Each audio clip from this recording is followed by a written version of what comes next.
तरंग युवा तरंग।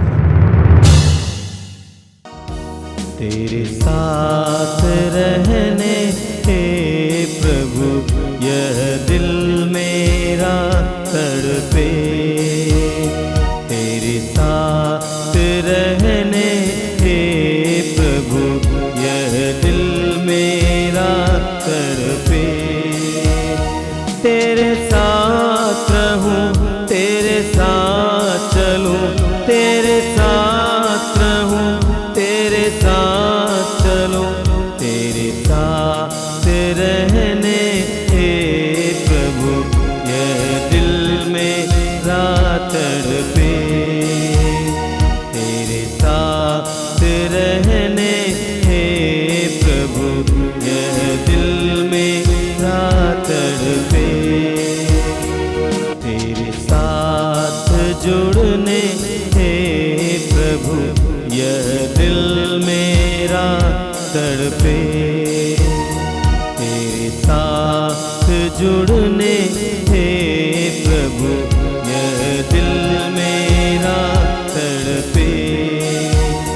तेरे साथ जुड़ूं, तेरे साथ पलूं, तेरे साथ जुड़ूं, तेरे साथ पलूं, तेरे साथ जुड़ने हे प्रभु यह दिल मेरा तड़पे। तेरे साथ जुड़ने हे प्रभु यह दिल मेरा तड़पे। सभी युवा भाई बहनों को जयसु। मैं आपको ये याद दिलाना चाहता हूं कि मातृधाम आश्रम में आपके लिए बराबर प्रार्थना चलती है, क्योंकि हम सभी जानते हैं कि आप एक ऐसे अवस्था से गुजर रहे हैं जो वास्तव में कठिन है। और आज हमारे देश में आपकी परिस्थितियां बिगड़ती जा रही हैं। कई लोग परीक्षाओं के लिए तैयार करते हैं, लेकिन परीक्षाएं लीक हो जाती हैं, पेपर लीक हो जाती हैं। ऐसे कई अनुभव से आपको गुजरना पड़ता है। मैं आपसे अनुरोध करूंगा कि टूटना नहीं है, निराश नहीं होना, आगे बढ़ना। जैसा कि इब्रानियों के पत्र के अध्याय 12 उसके वाक्य 1 में संत पौलुस कहते हैं, यीशु की ओर दृष्टि लगाकर अपने लक्ष्य की ओर बढ़ना। यीशु की ओर दृष्टि लगाइए और अपने लक्ष्य की ओर बढ़िए। और अनुरोध करूंगा कि आप पवित्र वचन का सहारा लेंगे। प्रभु अपने वचन के द्वारा आपको प्रोत्साहित करेंगे। प्रार्थना के लिए समय निकालना, ये बात नहीं भूलनी चाहिए। बराबर हर रोज प्रार्थना के लिए कुछ समय निकालना, प्रभु से मिलने के लिए समय निकालना, प्रभु से शक्ति प्राप्त करने के लिए कुछ समय निकालना। उस समय आपको प्रभु प्रज्ञा देंगे, शक्ति देंगे, ऊर्जा देंगे। पवित्र वचन के द्वारा आपको बहुत सारी बातें प्राप्त होती हैं। इसीलिए हर बार आपको पवित्र वचन सुनाया जाता है और उस पर मनन चिंतन सुनाया जाता है। ध्यानपूर्वक सुनिए। ख्रिस्त में मेरे प्रिय युवा साथियों, आप सभी को जय यीशु। युवा तरंग के इस भाग में आप सभी का हार्दिक स्वागत है। प्रिय मित्रों, निराशा वर्तमान की दुनिया में सबसे बड़ी समस्या बनती जा रही है और विशेषकर युवाओं के बीच ये समस्या और भी गंभीर होती जा रही है। परिणाम स्वरूप आए दिन हम समाचार पत्रों में, न्यूज़ चैनल्स में हम सुनते हैं कि किस प्रकार निराशा में पड़कर युवा बुरी संगति में, बुरी आदतों में, गलत संबंध आदि में पड़कर कई विनाशकारी कदम उठा रहे हैं। और कुछ लोग तो इस दलदल में इस प्रकार फंसते चले जाते हैं कि अंत में आत्महत्या ही उनके पास एकमात्र उपाय रह जाता है। इसीलिए युवा तरंग के इस भाग में हम इसी विषय पर मनन चिंतन करने जा रहे हैं। प्यारे साथियों, निराशा का मुख्य कारण सही चीज़ों को गलत जगह ढूंढना है। कई बार हम चाहते हैं कुछ सही चीज़ ढूंढना, परंतु जिन जगहों पर हम इसे खोजते हैं वह गलत होती है। प्यारे साथियों, निराशा का मुख्य कारण सही चीज़ों को गलत स्थानों पर खोजना है। युवा प्रेम, समझ, अपनेपन के अनुभव के प्यासे हैं और इसी प्यास को पूरा करने के लिए कई बार वे गलत माध्यम अपनाते हैं। कई बार वह गलत रिश्तों में, गलत संगति में, गलत आदतों के शिकार हो जाते हैं, जिसके कारण उन्हें अंत में निराशा का सामना करना पड़ता है। यह प्यास उन्हें कई विनाशकारी कदम उठाने पर मजबूर कर देती है और अंत में इसका परिणाम शोचनीय होता है। संत मत्ती के अनुसार सुसमाचार अध्याय 7 वचन संख्या 17 में प्रभु यीशु पूछते हैं, क्या लोग कंटीली झाड़ियों से अंगूर या ऊंट कटारों से अंजीर तोड़ते हैं? निश्चय ही नहीं, क्योंकि वह जानते हैं कि अंगूर केवल उन्हें दाखलता पर ही प्राप्त होंगे। वे जानते हैं कि अंजीर उन्हें अंजीर के पेड़ पर ही प्राप्त होंगे। परंतु हम भी इससे कुछ अलग नहीं कर रहे हैं। आज के युवा भी सही चीज़ों को, सही बातों को गलत जगह पर खोज रहे हैं और जिसका सही परिणाम प्राप्त नहीं होने पर निराशा का शिकार होते जा रहे हैं। इस निराशा का कारण क्या है?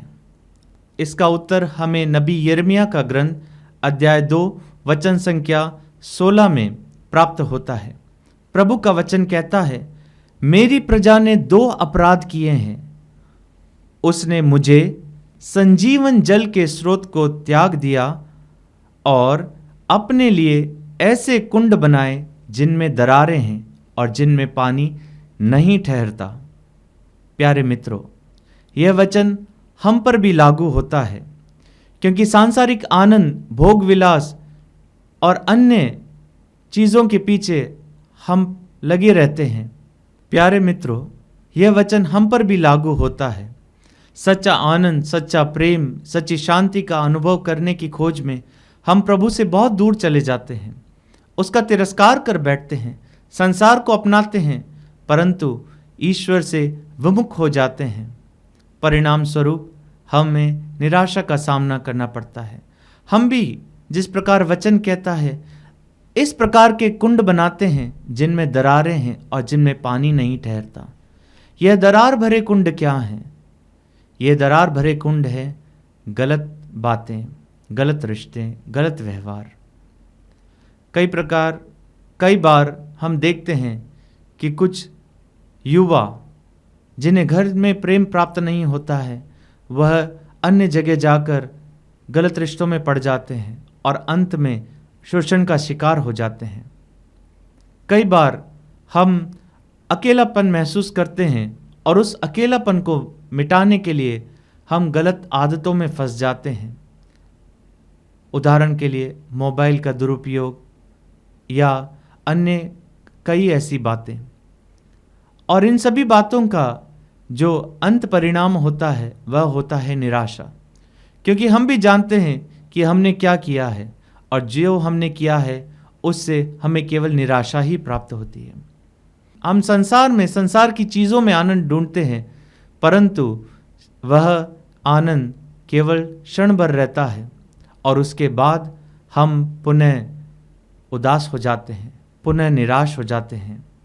संसार और सांसारिकता हमें जरूर आनंद, प्रेम और आज़ादी का अनुभव कराते हैं, परंतु यह प्रेम, यह आनंद, यह आज़ादी ज़्यादा देर तक नहीं टिक पाती है और यह हमें एक गहरे खालीपन के साथ छोड़ जाती है।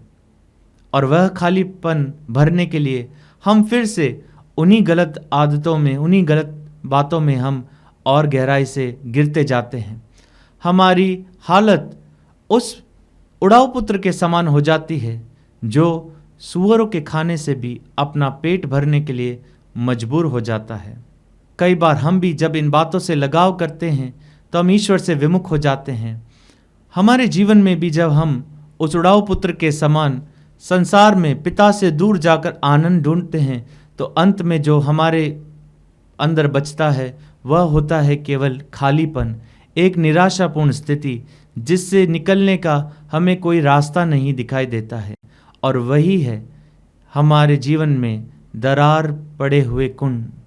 जिनमें वह आनंद, वह प्रेम, वह शांति जो हमें क्षण भर के लिए अनुभव होती है, वह टिक नहीं पाती और हम फिर एक बार अपने आप को खाली महसूस करते हैं। पवित्र वचन हमें ऐसी दशा का कारण बताता है।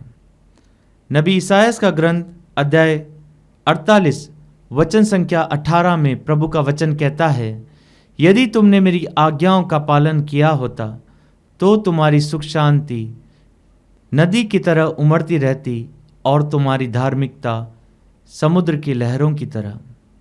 मैं एक बार पुनः इस वचन को दोहराना चाहूँगा। यदि तुमने मेरी आज्ञाओं का पालन किया होता तो तुम्हारी सुख शांति नदी की तरह उमड़ती रहती और तुम्हारी धार्मिकता समुद्र की लहरों की तरह। आज यदि हमारे जीवन में प्रिय युवा साथियों शांति नहीं है, यदि हम आज अपने जीवन में सुख का अनुभव नहीं करते हैं, संतोष का अनुभव नहीं करते हैं, तो कहीं ना कहीं हम भी यह अनुभव करें कि हम प्रभु की आज्ञाओं से विमुख हो गए हैं। प्रभु की आज्ञा से, प्रभु के वचन से, प्रभु की शिक्षा से विपरीत जाकर हमने एक जीवन जिया है और जो हमें परिपूर्ण आनंद प्रदान नहीं कर सकता, आत्मिक संतोष प्रदान नहीं कर सकता, और जिसका परिणाम है सिर्फ निराशा, प्रभु से विमुख होना। यही है हमारे हताश होने का एक मूल कारण। हम प्रभु के वचन के विरुद्ध, अपने माँ बाप के कहने के विरुद्ध, अपने परिवार के विरुद्ध जाकर कुछ ऐसे कदम उठा लेते हैं कि जाने अनजाने में ही वह हमारे आंतरिक शांति के विनाश का कारण बन जाता है और हम निराशा के गर्त में और गहराई से उतरते जाते हैं। परंतु आज प्रभु हमें अपने पास आमंत्रित करते हैं।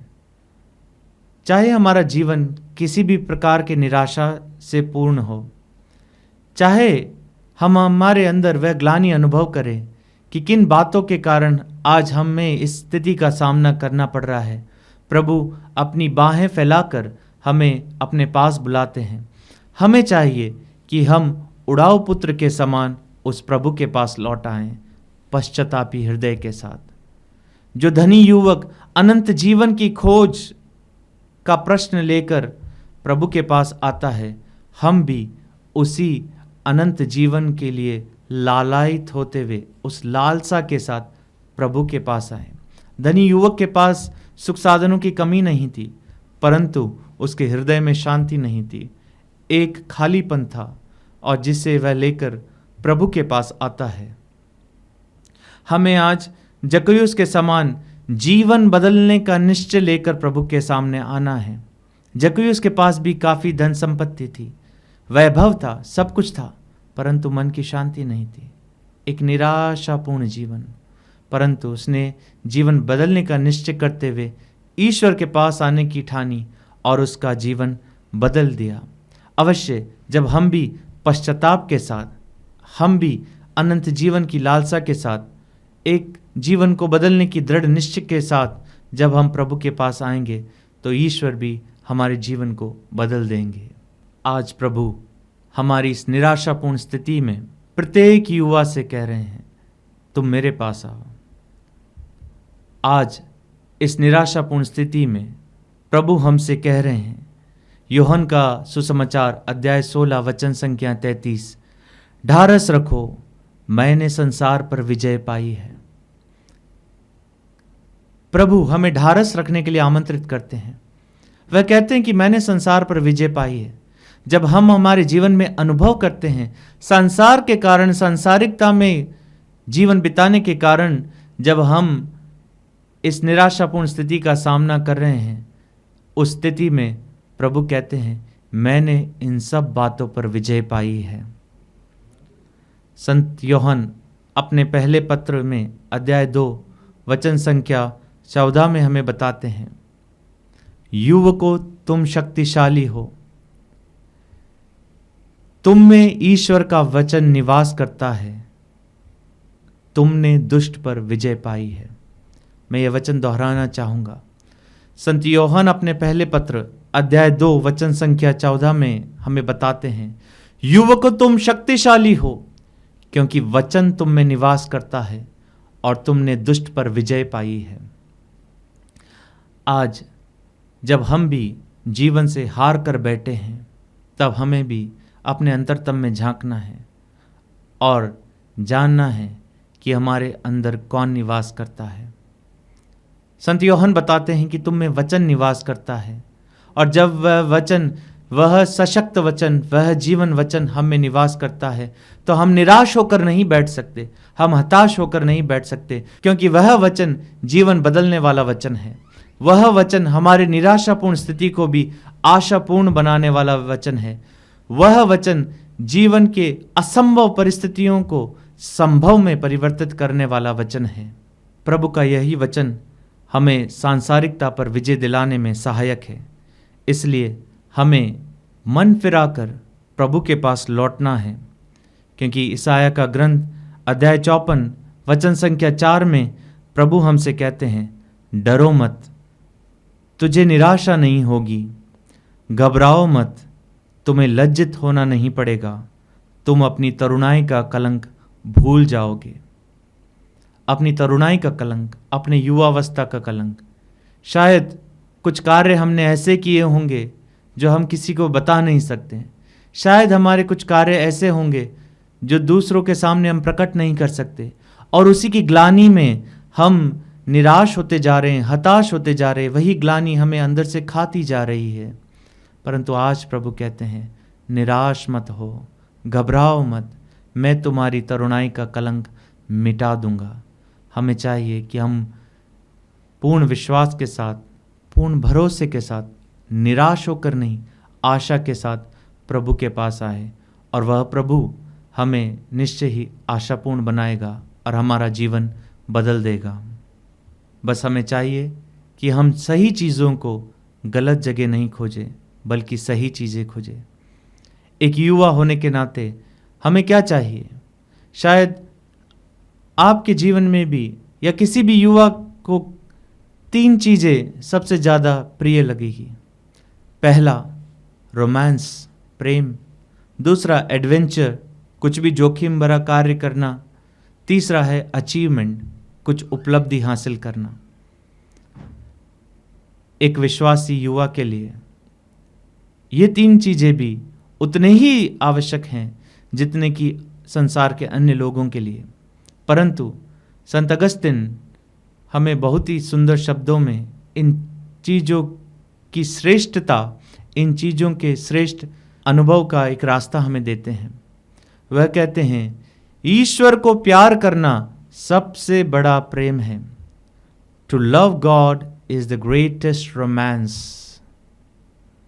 ईश्वर को प्राप्त करना सबसे बड़ा कार्य है। To seek God is the greatest adventure. ईश्वर को प्राप्त करना सबसे बड़ी उपलब्धि है। To find God is the greatest achievement. संत अगस्तिन अपने शब्दों में हमें बताते हैं, to love God is the greatest romance. ईश्वर को प्यार करना सबसे बड़ा प्यार है। To seek God is the greatest adventure. ईश्वर को खोजना सबसे बड़ा उत्साह और जोखिम से भरा कार्य है। To find God is the greatest achievement. ईश्वर को प्राप्त करना सबसे बड़ी उपलब्धि है।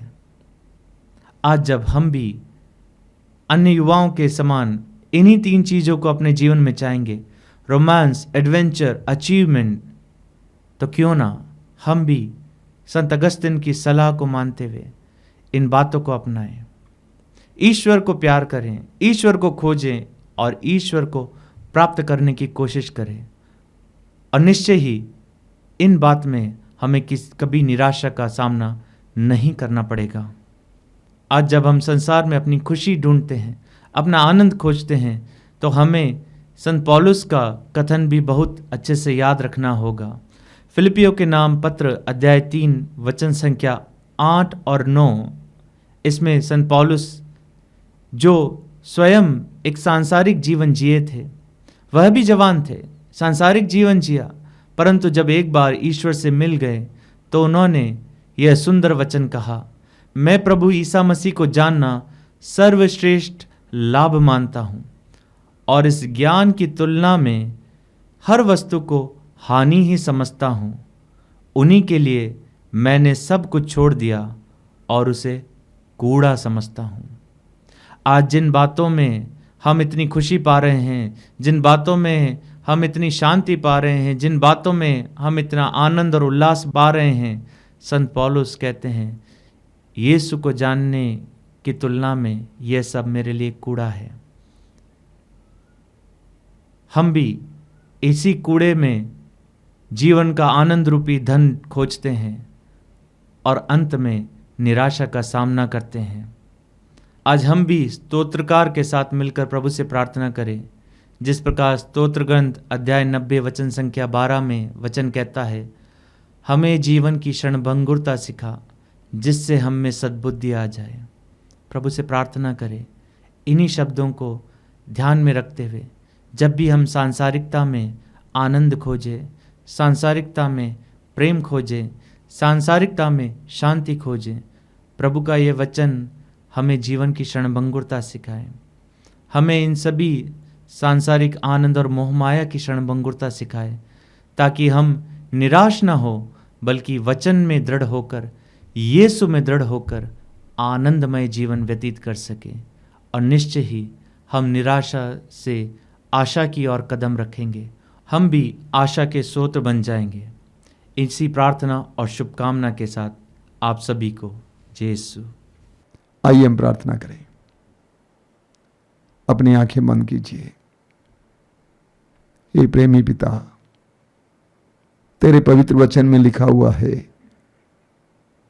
तुम्हारे लिए निर्धारित योजनाएं मैं जानता हूं, तुम्हारे हित की नहीं, तुम्हारे अहित की नहीं, तुम्हारे लिए हित की योजनाएं, तुम्हारे लिए आशामय भविष्य की योजनाएं। ये प्रेमी पिता, इस समय मैं इन बेटे बेटियों के लिए प्रार्थना करता हूं। वे कैसी कैसी परिस्थितियों से गुजर रहे हैं तू जानता है। उन पर दया करना, उनके कठिन परिस्थितियों में तेरे पवित्र आत्मा के द्वारा उनको प्रोत्साहित करना। जब वे अलग प्रकार के प्रलोभनों में फंस जाते हैं, उन प्रलोभनों से छुड़ाना पिता। तेरे पुत्र यीशु के नाम पर प्रार्थना करता हूं, उनमें से हर एक को तेरे साथ जुड़े रहने की कृपा देना, तेरी आत्मा में जीने की कृपा देना, अपने जीवन में यीशु की ओर दृष्टि लगाते हुए आगे बढ़ने की कृपा देना। सिर झुकाइए। सर्वशक्तिमान परमेश्वर, पिता, पुत्र और पवित्र आत्मा आप लोगों को आशीर्वाद प्रदान करें। आमीन। जय यीशु। तेरा दास बनने हे प्रभु, यह दिल मेरा तड़पे। तेरा दास बनने हे प्रभु, यह दिल मेरा तड़पे। तेरा दास बनूं, तेरा काम करूं, तेरा दास बनूं, तेरा काम करूं। तेरा दास बनने हे प्रभु, यह दिल मेरा तड़पे। तेरा दास बनने हे प्रभु, यह दिल मेरा तड़पे। तेरी बात सुनने हे प्रभु, यह दिल मेरा तड़पे। तेरी बात सुनने हे प्रभु, यह दिल मेरा तड़पे।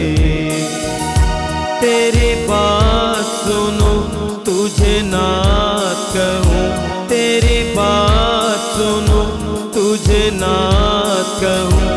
तेरी बात सुनने हे प्रभु,